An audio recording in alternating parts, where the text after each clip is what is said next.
Hello, calculus students, and welcome to our video on velocity and other rates of change. This is going to be our second application of the derivative. Of course, our first application was related rates. Okay, so all of this on this first page, at least up until this spot right here where I have this horizontal line drawn, this is old news. Probably something you've learned in science in the past, but I'm still going to go through it with you so that the calculus eventually makes sense. So let's just start reading. You probably remember the formula below from science class, and here it is. Do you remember distance equals rate times time? I think my own son, Sonny, in 6th grade has learned about that. So distance is equal to the rate times the time. So let's apply this formula to the position time graph of a rolling ball shown below. So if you look at this position time graph, you can see that the position is on the y-axis in meters. So this is the position of the ball. And the x-axis represents time in seconds. So you can see, like, before the ball starts rolling, we're calling its time 0 and its position 0. So it's just stuck where it started. And then after 1 second, the ball has rolled 10 meters. And after 2 seconds, the ball has gone 20 meters. 3 seconds, 30 meters, etc., etc. So we sort of have this constant rate of change here. So what it says next is we could model this graph with the following equation. The distance, d, can be calculated by taking 10 times t. So our rate appears to be 10. And you can see that here. For every 10 we change on the y-axis, we're changing 1 on the x-axis. So the position changes by 10 meters each second. 10 meters each second. 10 meters and 10 meters. So the rate is 10 meters. Another way you could calculate this equation, of course, would be to just write the equation of this line. If you were writing the equation of this line, y equals mx plus b, well, the slope is 10 divided by 1, and the y-intercept is 0, so it would just be y equals 10x.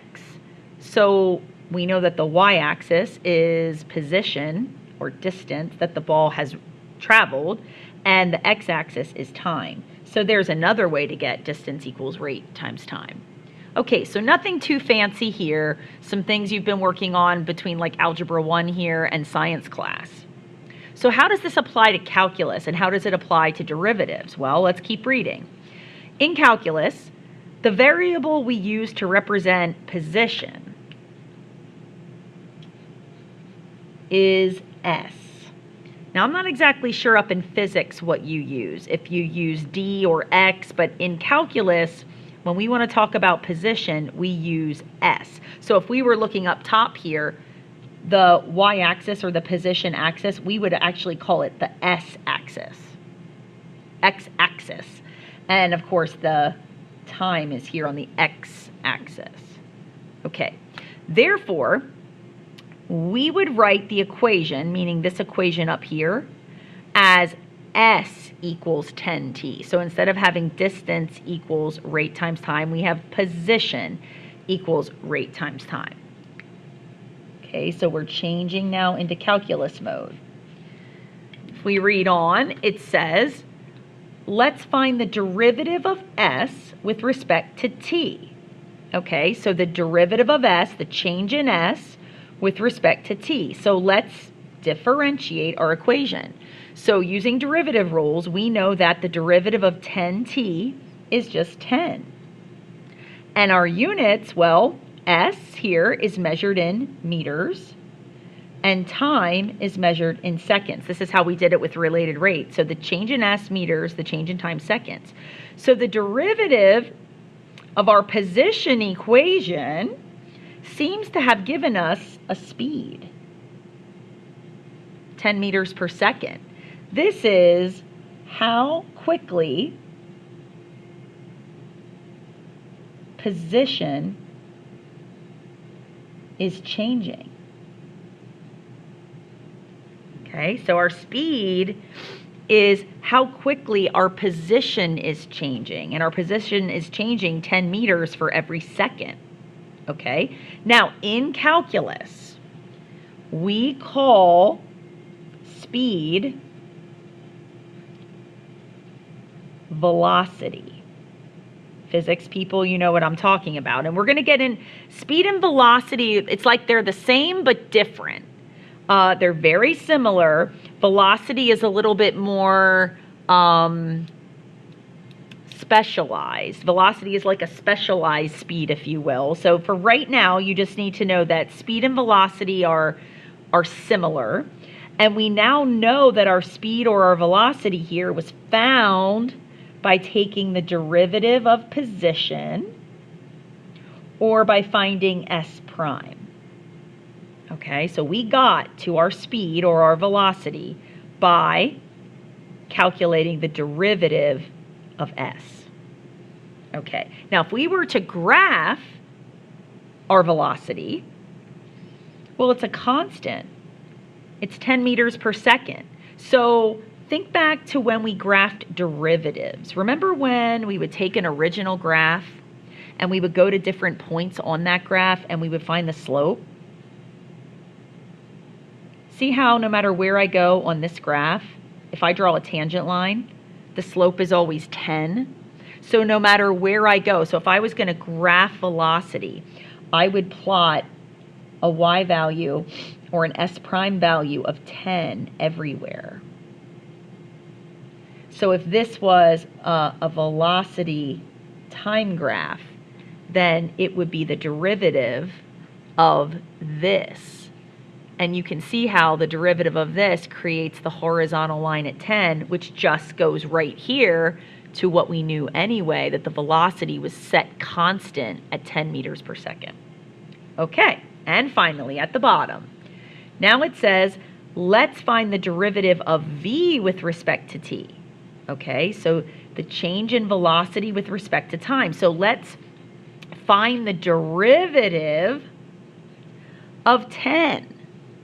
So what's the derivative of the constant 10? Well, back from our last unit, I know that you know the derivative of a constant is 0. So this is 0. And how's velocity measured? Well, velocity up top here is measured in meters per second over time is measured in seconds. So we have meters per second per second. Now, we don't really like this notation because it's complex. It creates a complex fraction. So we can just multiply top and bottom by seconds to clear that complex fraction. Up top, the seconds will drop. So we just have meters, and on the bottom, seconds times seconds is seconds squared. Now, what you just found is, since you found the derivative of velocity, dv dt, derivative of velocity, you basically found how quickly your speed is changing. Now think about when you drive. How quickly your speed is changing is actually called your acceleration. A is for acceleration,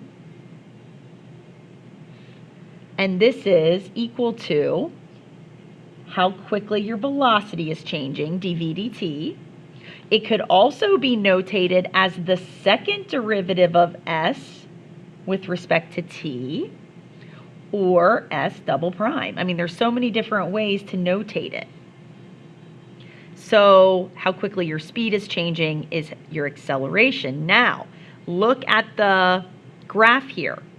So if I were going to graph the derivative of this velocity graph, well, no matter where you go on this velocity graph, your slope is 0. So to show a constant slope or rate of change of 0, I would just do this, horizontal at 0. This would be my time acceleration graph, and it just hooks up with this right here being 0. And doesn't it make sense? If you are traveling at a constant speed, you're not accelerating. If you have your cruise control set at 10 miles per hour, let's be realistic. If you have your cruise control set at 55 miles per hour, then you are not changing your speed, you are not accelerating. So lots of connections I'm trying to have you make here. I'm trying to have you make a connection when we graph derivatives. So here's the original graph. The slopes of the tangent lines here can be modeled by this graph because our slope is always 10. And then the slopes of the tangent lines on this graph are all 0, so they can be modeled here.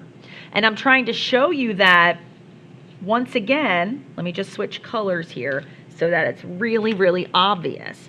This whole page was to show you that when you start with a position graph, S of t, when you differentiate, when you take the derivative of s, this is this part, ds dt, or s prime, you get velocity.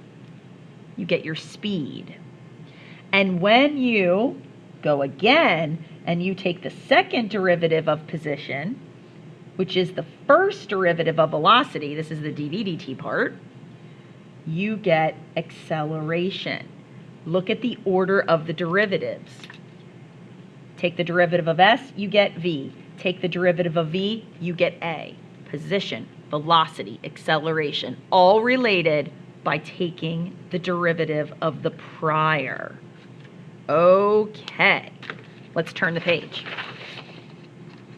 Now, I want you to know, your position time graph does not need to be linear. Well, it did in Algebra 1, but we're in calculus, so here's the deal.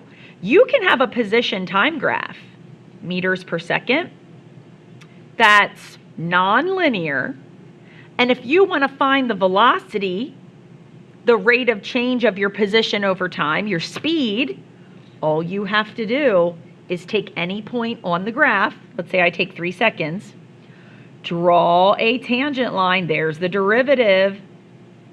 The slope of that line at this exact moment at 3 seconds, the slope of that tangent line is still going to give you velocity or speed, because the change here in y is going to be measured in meters, and the change in x is going to be seconds. And so the slope of the tangent line, or the derivative of position, so s prime of t, is going to give you speed or velocity in meters per second. So it doesn't have to be linear. Because we know all the derivative rules, it can be anything we want it to be. So here I'm just saying again, the change in s with respect to time is velocity, which is the slope of the tangent line at any point on the graph of s. Okay, next we just have some reading, some definitions. So let's take a look at these. Again, physics people, you know these. Definitions. Okay, we've got velocity. Now we get, I've kind of been throwing around in not such a great way. I've been sort of throwing around the words velocity and speed, and I shouldn't be, because I really should be really technical about this, but that's okay. Let's go through our definition. So here's the deal. Velocity. Velocity is speed with direction. See, it's really specific. If your velocity is positive, then your object is moving up or to the right. If velocity is negative, then an object is moving down or to the left. So speed with direction, which brings me to speed. This is what you're used to. Speed is simply the absolute value of velocity. Speed is always positive. So, like, say your speed is 55 miles per hour. You're in your car and you're going 55 miles an hour. Here's how speed and velocity differ. If you were moving, let's just say, east at 55 miles per hour, then eastward movement, if you think of, our directions, would be like moving to the right if you're looking at a map. So you could be going east 55 miles per hour. To represent westward movement, your velocity would be represented as negative 55 miles an hour. It's not that your speed's negative, it's just you're showing direction with speed. That's how velocity differs. You can throw a ball up into the air heading upward at, 2 feet per second.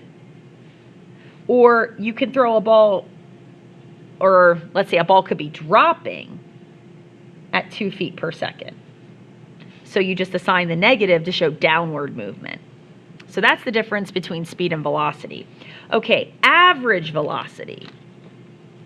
Average velocity is your change in position divided by the change in time over a given time interval. So average velocity on a time interval, we'll say A to B, is the position at the ending time minus the position at the start time divided by the end time minus the start time. So this is your average velocity. Average velocity, if you think back to when we did the PQ graph, when we were first deriving derivative, see how right here we just did a velocity here at 3 seconds. That's what we call an instantaneous velocity, because right at 3 seconds, we've got the slope or the speed. If we want to do an average velocity, say you want to say from 0 seconds to 3 seconds. So over this time interval, on average, how quickly was your position changing or how quickly were you traveling? That would be the slope of this secant line. Okay, so that's going to be your change in position divided by your change in time over your given interval. So that's going to be your average velocity. And then last but not least here, displacement. Displacement is just your change in position over a time interval. So the formula there for displacement is displacement from A to B is position at B minus position at A. Okay, so, or position at ending time minus position at starting time will give you your displacement. All right, next page. Average versus instantaneous velocity. There's nothing to do here, we're just going to read it. During a typical trip to school, your car will undergo a series of changes in speed. If you were to inspect the speedometer readings at regular intervals, you would notice it changes often. The speedometer reveals your instantaneous speed, which is velocity, which is the derivative of the position equation with respect to time. So instantaneous is slope of the tangent line on the position graph.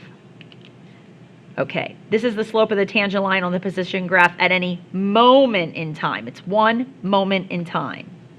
Now, average speed is a measure of the distance traveled in a given period of time. Suppose that during your trip to school, you traveled 5 miles in 12 minutes. Your average speed on the time interval 0 to 12 minutes would be calculated as follows. Your average velocity would be your ending position, which is 5 miles, minus your start position, which was 0 miles, over your ending time, which I put in hours. 12 minutes is 12/60ths of an hour, minus your start time, which was 0 minutes or 0 hours. Do that calculation and you get 5 miles per 0.2 hours. If I take 12 divided by 60, divide that, and your average speed was 25 miles per hour. That means the average over the entire trip. We know that during the trip, your instantaneous speeds were constantly changing. You might have been going 25 miles an hour, then 40 miles an hour, then 0 miles an hour because you were at a stoplight, et cetera, et cetera. So the difference between the two. All right, so now we're ready to get into our examples. So let's take a look at example 1. It says, a dynamite blast propels a rock straight up off the ground. The rock's position in feet from the ground, or its height, position is the height, is modeled by this equation, S of t equals negative 16t squared plus 160t. Okay, Letter A says, how high does the rock go?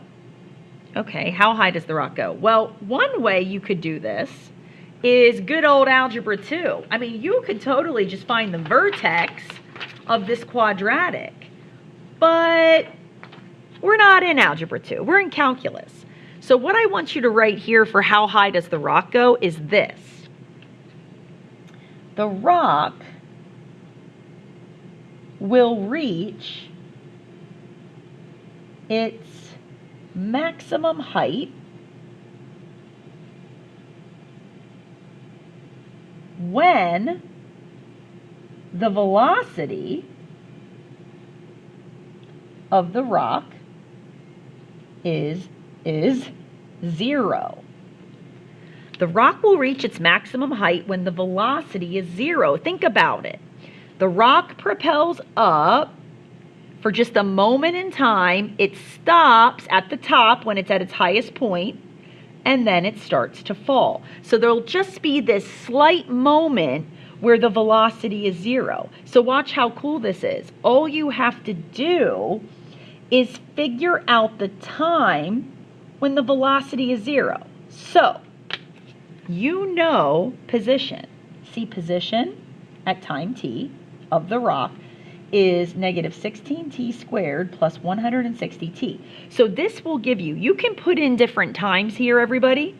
And when you put different times in, it's just going to give you your height off the ground. Well, we know that the derivative of s with respect to t gives us velocity. So let's take the derivative of this. The derivative of this by the power rule here is negative 32t plus 160. Now, if we just find the time when the velocity is 0, so let's set 0 equals negative 32t plus 160. If you solve that equation, you will have found the time when the velocity is 0, and that's 5 seconds. I just did the algebra right there. Okay, so we know that it takes 5 seconds for the rock to reach its highest point. But how high did it go? Well, you take your time, plug it right back into position. So position when time is 5 seconds will give me a height off the ground of, gotta plug that into my calculator. Where's my calculator? Here it is. Of negative 16 times 5 squared. See, I'm just plugging it in here. Plus 160 times 5, 400. So 400 feet off the ground, and that is the highest the rock will go. Okay, at what time does the rock hit the ground? Well, for this one, the rock will be on the ground when its position is 0. So let's set the position equation equal to 0 and solve for t. So I could factor here. I could take out a negative 16t. I'll be left with t minus 10. If I set these both equal to 0, I'm going to get t equals 0 or t equals 10 seconds.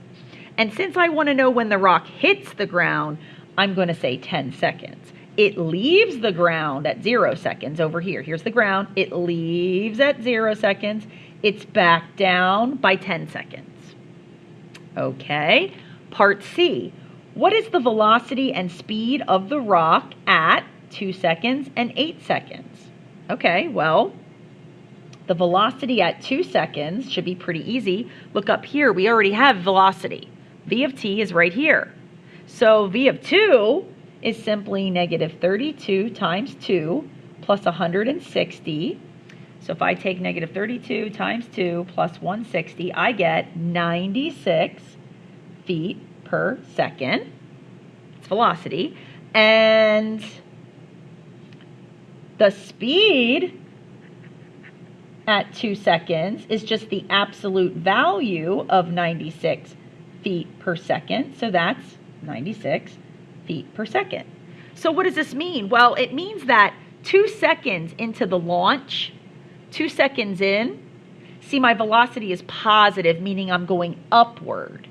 My speed is the absolute value of that. So both my speed and velocity are the same when the rock is on the way up.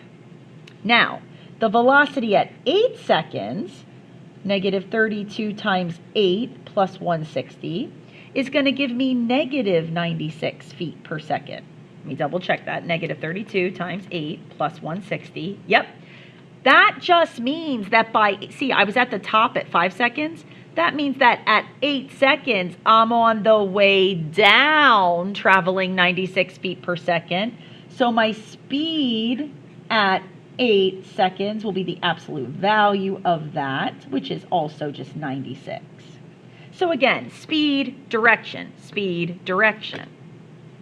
And last but not least here, what is the acceleration of the rock at any time t after the blast? So now we're going for acceleration. We know acceleration is the derivative of velocity. How quickly is your speed changing? That's a of t. So we have to take the derivative of v. So let's go clear back up here. Where's v? Right here. V of t is this equation. The derivative of negative 32t plus 160 is just the constant negative 32. And my units will be feet per second per second, feet per second per second, which is negative 32 feet per second squared. And that's at any time because it's constant. Okay, so we're going to end this video, everyone, but I want you to go to the next video because we have one more example to do. But lunch is ending here and students will be arriving, so I will do this in a separate video and then you'll be ready for mastery. So thanks for watching.